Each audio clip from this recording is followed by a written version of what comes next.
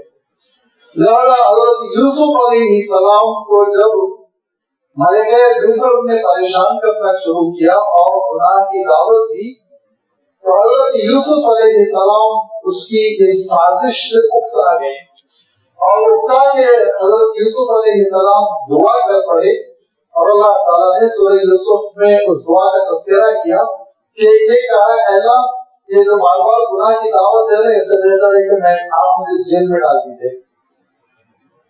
اللہ تعالیٰ نے دعا قبول کر لی، فاستجاب لہ، جیل جانا پڑا حضرت یوسف علیہ السلام، 8-9 سال جیل میں گزرے۔ مفسرین نے لکھا کہ حضرت یوسف علیہ السلام صرف عافیت مانگتے ہو سکتا ملکہ مصر کو اللہ تعالیٰ تباہی کر دیتا، برباد کر دیتا، لیکن حضرت یوسف علیہ السلام یہ کہہ پڑے کہ اے اللہ جس گناہ کی جانی کی دعوت دے رہے ہیں اور اپنے سجن احب الیہ مما یدعوننی الیہ، اس گناہ سے بہتر جیل ہے تو اللہ تعالیٰ کا ٹھیک ہے جیل میں آرام کریے۔ پھر حضرت یوسف علیہ السلام کو جیل کی آزمائش سے گزرنا پڑا، تو قرآنی حقیقت اس کا ہم انکار نہیں کر سکتے نا۔ یہ اسی لیے میں عرض کر رہا ہوں اللہ کے رسول صلی اللہ علیہ وسلم نے بھی تحقیق کی دعاؤں میں بہت عافیت مانگو، خیر مانگو، اچھے الفاظ میں مانگو، چھوٹے چھوٹے الفاظ میں دعائیں، چھوٹے چھوٹے الفاظ سے مانے چھوٹی باتوں سے دعائیں نہ کرو، یہ نہ کرو کہ اے اللہ مجھے کورومنڈل میں ریزرویشن دلا دیجیے، کیا شروع کیا دکھا، یہ کہو اللہ منزل کو پہنچا دیجیے، یہ ہے دعاؤں کا سلیقہ۔ اللہ سفر آسان فرما دیجیے، اللہ مطلوب پہ راہ حاصل ہوتا ہے یہ، لیکن بس اوقات غلطی ہوتی ہے، لوگ بہت ہی چھوٹی خواہش کو اللہ تعالیٰ کے دربار میں رکھتے ہیں، اگر اللہ تعالیٰ کہتے جا پورا کر لے تو پھر اس کے بعد سوائے مصیبتوں کی کچھ نہیں ہوتا۔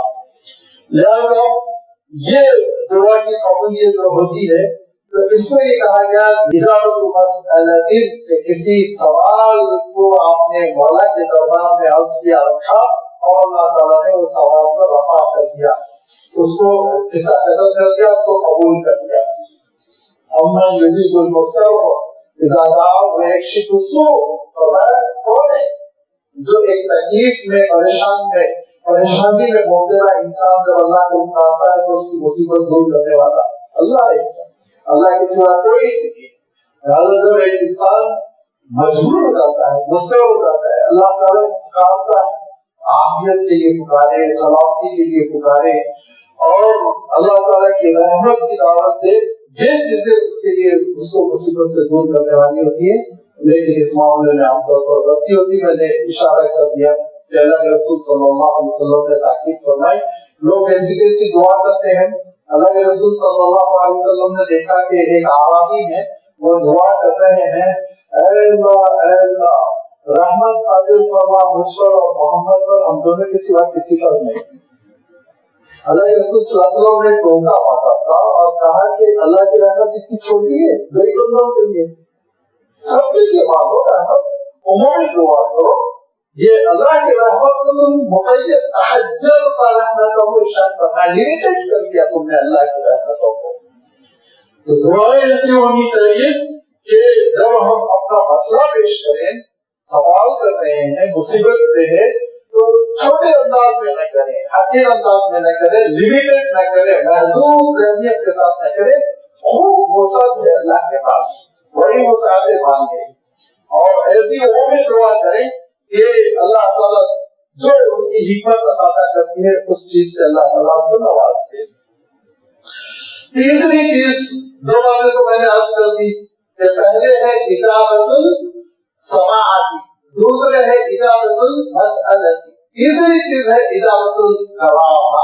کرامت کے معنی آتے وہ بزرگوں والی کرامت کی طرف نہ جائیے، عربی میں کرامت کے معنی عزت دینا، کرامت کے معنی اکرام کرنا، کرامت کے معنی معزز بنانا، یہ مفہوم ہے عربی میں۔ لہذا اللہ تعالیٰ کبھی کبھی دعائیں ایسے قبول کرتا ہے، ایسے سنتا ہے کہ عزتوں سے نوازتا ہے۔ ضروری نہیں کہ اللہ تعالیٰ وہ بیائی ہی وہی چیز عطا کرے جو چیز بندہ مانگ رہا ہے، لیکن اللہ تعالیٰ کا قرب حاصل ہوتا ہے. یہ ہے عزت کرامت، اللہ کا تقرب. اور انبیاء علیہ الصلوۃ والتسلیم اللہ تعالیٰ کے تقرب کے لیے ایسی دعائیں کرتے تھے. حضرت ابراہیم علیہ السلام نے کہا رب اجعلنی مقیم الصلاۃ، اللہ مجھے نماز کا پابند بنا. نعوذ باللہ، حضرت ابراہیم علیہ السلام نماز کے پابند نہیں تھے، سن بھی نہیں سکتے، کفر ہو جائے گا آپ سوچیں گے. لیکن اللہ کا تقرب، وہ دعا کر رہے ہیں کہ بندگی کا اظہار، اس میں بندگی کا اظہار ہے، اور بندگی کے اظہار سے اللہ تعالیٰ کا تقرب ملتا ہے، تعلق معاملہ بڑھتا ہے. لہذا یہ اللہ تعالیٰ ایسی دعاؤں کو جو قبول کرتا ہے یا سنتا ہے، تو یہ بھی دعائیں جو ہے یہ دعائیں کہلاتی ہیں یہ اضافت الکرامت، یعنی اکرام اور تکریم کا معاملے کے اعتبار سے دعاؤں کو قبول کرنا. انبیاء علیہ الصلوۃ والتسلیم وقت سحر اٹھتے تھے، مغفرت کی دعائیں کرتے تھے. آخری رسول اللہ کے رسول صلی اللہ علیہ وسلم وقت سحر اٹھتے تھے اور مغفرت کی دعا کرتے تھے. لازمی بات ہے کہ اللہ کے رسول صلی اللہ علیہ وسلم تو معصوم ہے ہی، لیکن یہ دعا کس لیے ہے؟ اپنی بندگی کے اظہار کے لیے، اللہ کا قرب حاصل کرنے کے لیے. اور اسی کو اللہ کے رسول صلی اللہ علیہ وسلم نے تاکید کے ساتھ فرمایا کہ تو ہمیشہ دعاؤں کا اہتمام کرنا، کیونکہ دعاؤں کے اہتمام سے تمہارا اور اللہ کا تعلق کرتا ہے. اور یہ اس اصول کو، اس کلیے کو، اس نقطے کو اللہ تعالیٰ نے کیا ارشاد فرمایا؟ وَقَالَ رَبُّكُمُ ادْعُونِي أَسْتَجِبْ لَكُمْ وَإِنَّ الَّذِينَ يَسْتَكْبِرُونَ عَنْ عِبَادَتِي فَسَيَدْخُلُونَ جَهَنَّمَ دَاخِرِينَ. فرمایا کہ دیکھو اللہ کا حکم ہے، وَقَالَ رَبُّكُمُ ادْعُونِي، پکارو مجھے، دعا کرو، میرے سامنے گڑ گڑاؤ، رو، دامن پھیلاؤ. کیوں؟ اس لیے کہ محبت بڑھے، تعلق بڑھے گا، اللہ کے خصوصی بندے جو ہوں گے، ولایت حاصل ہوگی، بلند مقام حاصل ہوگا. یہ ہے اجابت الکرامہ. اور ارشاد فرمایا اگر تم اس پر عمل نہیں کرتے، دعاؤں کی ضرورت محسوس نہیں کرتے، اپنے آپ کو یہ سمجھتے ہو کہ بڑے خوشحال ہو، ٹھیک ٹھاک ہو، مجھے دعاؤں کی کوئی ضرورت نہیں ہے، تو ارشاد فرمایا پھر ہم بہت دعا مانگنا کریں گے. ان الذین یستکبرون عن عبادتی، میری اس عبادت سے جو منہ پھیرے گا، فَسَيَدْخُلُونَ جَهَنَّمَ دَاخِرِينَ، ہم اس کو ذلیل کر کے جہنم میں ڈالیں گے. تو یہ بندگی کے اظہار کے لیے، اللہ سے قرب و تقرب کو بڑھانے کے لیے دعاؤں کا اہتمام اور ان دعاؤں کو قبول کرنا، یہ اللہ کی صفت ہے، صفت مجیب. اور یہ اجابت کرامت ہے، اس میں اکرام ہے. لہذا اللہ تعالیٰ نے جو قرآن مجید میں 20 مقامات ہیں، جیسے میں نے عرض کیا کہ مختلف سیلوں سے مجیب کا لفظ اور مجیبون کا لفظ ایک ایک مرتبہ ہے، لیکن استجابہ، مجیبہ، عجیبو، کئی الفاظ ہیں اسی روٹ ورڈ سے جس سے اللہ تعالیٰ نے تاکید کی کہ اللہ تعالیٰ کے مقابلے کا اہتمام کرو، دعاؤں کا اہتمام کرو، کیونکہ وہ سننے والا ہے، وہ سنتا ہے، تمہاری دعا ریکارڈ ہوتی ہے. یہ خود کیا بڑی بات ہے، بہت بڑی بات ہے کہ اسٹیپ لگ جائے کہ اللہ کے دربار میں میری بات سن لی گئی، تو اجابت الثواب اس کے پاس ہے. اور پھر وہ مسئلے کو حل فرماتا ہے. اب یہ الگ بات ہے کہ جیسے میں نے عرض کر دیا کہ سچویشن کے اعتبار سے مسئلے کو حل کیا جاتا ہے یہ، لیکن اللہ تعالیٰ ہی ہے جو ہمارے مسائل حل کر سکتا ہے، کسی اور کے اندر کوئی صلاحیت نہیں. اور یہ دعا عجیب و غریب کارنامے انجام دیتی ہے، عجیب و غریب کارنامے. حیرت انگیز جو اللہ کے رسول صلی اللہ علیہ وسلم نے بدر کے میدان میں دیکھا کہ سچویشن بہت خراب ہے، لوکیشن مسلمانوں کے ساتھ میں نہیں، کیونکہ مشرقین مکہ پہاڑ کے اوپر تھے، ٹیلے پہ تھے، اور اللہ کے رسول صلی اللہ علیہ وسلم اور ساتھی نیچے تھے، نشیب میں تھے. ریتی پھیلی ہوئی ہے، ریتی میں پیر پھنستا ہے، آپ کو معلوم ہونا چاہیے، تیزی سے نہیں بھاگ سکتے آپ، ریتی میں نیچے ہے مسلمان. اور پھر اس کے ساتھ ساتھ مسئلہ یہ ہے کہ پانی کی قلت، ٹیلے کے پیچھے پانی، مشرقین نے پانی پہ قبضہ کر لیا، مسلمانوں کے پاس پانی نہیں ہے. مشرقین 1000 ہے، مسلمان 313 ہے. مشرقین کے پاس اپنے ہتھیار ہے، چمکتی ہوئی تلواریں ہیں، تیرے ہیں، نیزے ہیں، مسلمانوں کے پاس چھوٹی چھوٹی تلواریں ہیں. مسلمانوں کے پاس بڑا انعام جیسے ہیں تیریں ہیں، تیر ہے تو کمان نہیں، کمان ہے تو تیر نہیں۔ مشرکین روزوں میں ایک اونٹ ذبح کر کے کھا رہے ہیں، ڈھول بجا رہے ہیں، ناچ رہے ہیں۔ مسلمانوں کے پاس دو دو تین تین آدمیوں کے درمیان ایک سواری ہے، دھوپ ہے، پاپا ہے، ٹکن ہے، 200 کلومیٹر کے قریب قریب بدل کے میدان تک چل کے آئے ہوئے۔ سچویشن کے اعتبار سے مسلمانوں کی شکست ہے، ہار مسلمانوں کی ہے، لیکن اللہ کے رسول صلی اللہ علیہ وسلم نے جب ملاحظہ فرمایا کہ یہ کیفیت ہے اور بہت پریشانی ہو سکتی ہے، تو اللہ کے رسول صلی اللہ علیہ وسلم نے ایک چھوٹی سی جھوپڑی بنانے کا حکم دیا، عریش کہتے ہیں اس کو۔ اور پھر جب رات ہو گئی، عشاء کی نماز ہو گئی، سب آرام کرنے کے لیے ادھر ادھر بکھر گئے، تو لازمی بات ہے لائٹوں کا زمانہ نہیں، جنگل میں ہے، بیابان میں ہے، روشنی ملائمان ہے، کدو کا کئی چراغ جل رہے ہیں، اس کیفیت میں سب اپنے اپنی جگہ پڑاؤ ڈالے ہوئے ہیں۔ اللہ کے رسول صلی اللہ علیہ وسلم اپنی جھوپڑی میں تشریف لے جاتے ہیں اور دعاؤں کا اہتمام کرتے ہیں۔ اس دعا نے تاریخ بدل دی۔ اللہ تعالیٰ ارشاد فرماتا ہے استغیثون ربکم فاستجاب لکم، اے رسول آپ اللہ سے مدد طلب کر رہے تھے، فاستجاب، تو اللہ تعالیٰ نے مسئلے کو حل کرنے کا معاملہ فرما دیا، طے فرما دیا، یہ مسئلہ حل ہوگا۔ فاستجاب لکم کیسے حل ہوگا؟ عجیب و غریب بات یہ ارشاد فرمایا فاستجاب لکم انی ممیدکم بألف من الملائکۃ مردفین، آپ کو 1000 کے لشکر کا فیگر تشویش میں مبتلا کروایا تھا، آپ بالکل مطمئن ہو جائیں، پریشان نہ ہو، 1000 فرشتے آئیں گے۔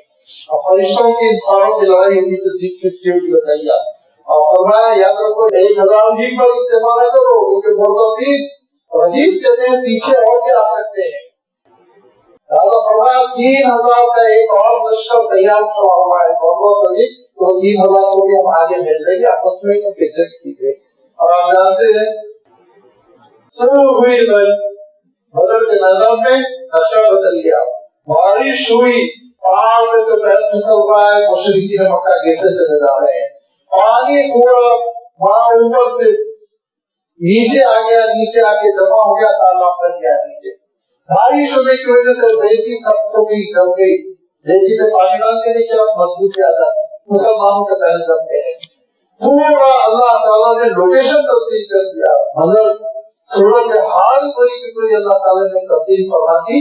اللہ تعالیٰ کا معاملہ یہ ہوتا ہے کہ جب اللہ تعالیٰ، یاد رکھیے، بندے کی دعا قبول کرنے آتا ہے تو پھر اللہ تعالیٰ ذرائع سے دعا قبول کرتا ہے، ٹولس کی ضرورت نہیں پڑتی ہے، لشکر کی ضرورت نہیں پڑتی ہے، ٹینک نہیں بھیجتا ہے، وہ راکٹ نہیں بھیجتا ہے، وہ تو ایسے ایسی وغیرہ مطلب سے دعا قبول کرتا ہے کہ بندہ سوچ بھی نہیں سکتا۔ حضرت ابراہیم علیہ السلام کو آگ میں ڈالا جا رہا ہے، اتنی زبردست آگ ہے، اتنی زبردست آگ ہے کہ قریب جا کے حضرت ابراہیم علیہ السلام کو پھینک نہیں پا رہے ہیں، اتنی تپش، اتنی گرمی۔ حضرت ابراہیم علیہ السلام کو رسے میں باندھ کے کوئی چلا کیسے پھینکا، اتنی زبردست آگ چلائی گئی تو اللہ تعالیٰ بارش چاہتا تو برسا سکتا تھا، ذریعہ ہے نا، بارش ہو جائے تو زبردست آندھی چل جاتی، لیکن اللہ تعالیٰ نے کہا نہیں، یہ ہمارے خلیل ہے، ایسا بچائیں گے، ایسا بچائیں گے، یہ قیامت کے لیے ایک علامت بن جائے گی۔ وہ کلنا یا نالوں کی بادل و سلام، آج تو خود اپنا فنکشن نہ کر، تیری ڈیوٹی ہے نہ جلانا، آج تو نہیں جلا سکتی ہے۔ اور مفسرین نے لکھا ہے، وہاں ابن کثیر رحمۃ اللہ علیہ لکھتے ہیں، اس دن عورتیں بیدار ہو گئی، کھانے پک نہیں رہتے، گل نہیں رہتے، ہر گھر کی آگ ٹھنڈی تھی، ہر گھر کی آگ لا کر جلا، یہ اس کی قدرت ہے۔ تو جب وہ دعا قبول کرنے آتا ہے تو یاد رکھیے اس کو ذریعے کی بھی ضرورت نہیں پڑتی، بیچ میں ذریعہ ہو، ذریعے سے کام ہو۔ اسی لیے فرشتے آئے نا بیچ میں، ابراہیم ہم آپ کو روک لے، کہا اللہ کو معلوم ہے مجھے آگ میں ڈالا جا رہا ہے، معلوم میرا مولا جانتا ہے اور اس نے میرے لیے مقدر کر دیا ہے آگے میں چلنا، تو پھر میں مولا ہی میں اعتماد کرتا ہوں، جو وہ کرنا ہے کرے گا۔ یہ جو وہ دعا ہے جس کے بارے میں اللہ کے رسول صلی اللہ علیہ وسلم ارشاد فرماتے ہیں کہ دعا سلاح المؤمن، مومن کا ہتھیار ہے، مومن کا ذریعہ ہے، مومن کام بنواتا ہے دعاؤں کے ذریعے سے۔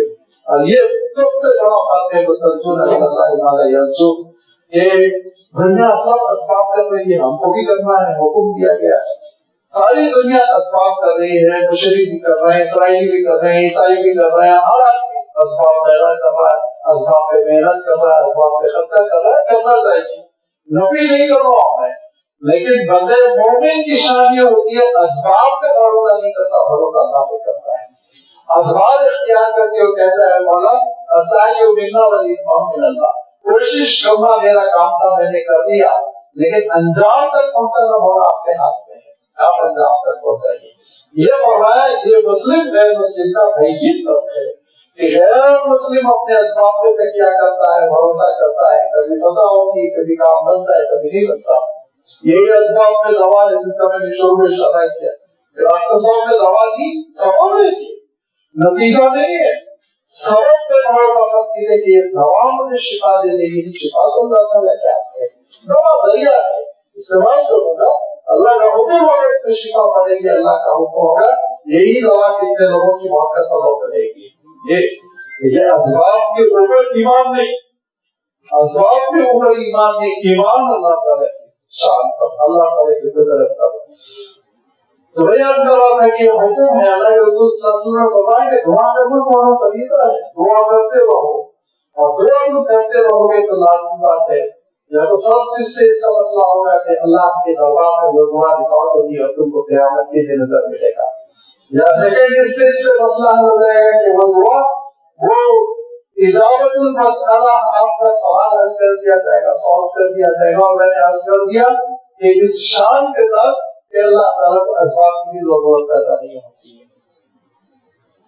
ابھی دیکھیے کسی اللہ کے بندے نے دعا کی ہوگی کہ اسکولوں میں حجاب کے اوپر پابندی لگانے والوں کو یہ دیکھنا پڑا کہ خاتون برقع پہن کے اسمبلی میں بیٹھ رہی، یہ دعائی کا تو نتیجہ ہوگا، ورنہ ہمارے ہاتھ میں کیا تھا، خاتون نے منتخب ہوئی گلبرگہ سے والا کا اسکارف وغیرہ پہن کے اسلامی پردہ کر کے اسمبلی میں پہنچ رہی ہیں، بیٹھ رہی ہیں، تو ان کے دل میں تو صاف تو یہی رہا ہوگا نا، اب وہ صاحب جنہوں نے قانون ایشو کیا تھا وہ منسٹر صاحب کو تو شکستی ہوئی بری طریقہ بیٹھ گئے۔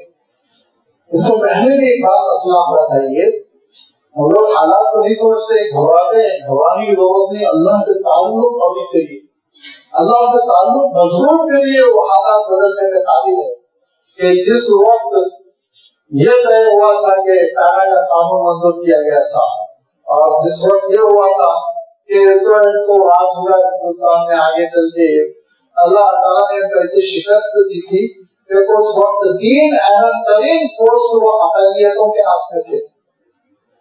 وزیر اعظم جو تھے وہ سردارجی تھے، پریسیڈنٹ جو تھے وہ عبدالکلام صاحب وہ مسلمان تھے، اور جو سب سے بڑی لیڈر کی پارٹی کی صدر تھی وہ عیسائی تھی۔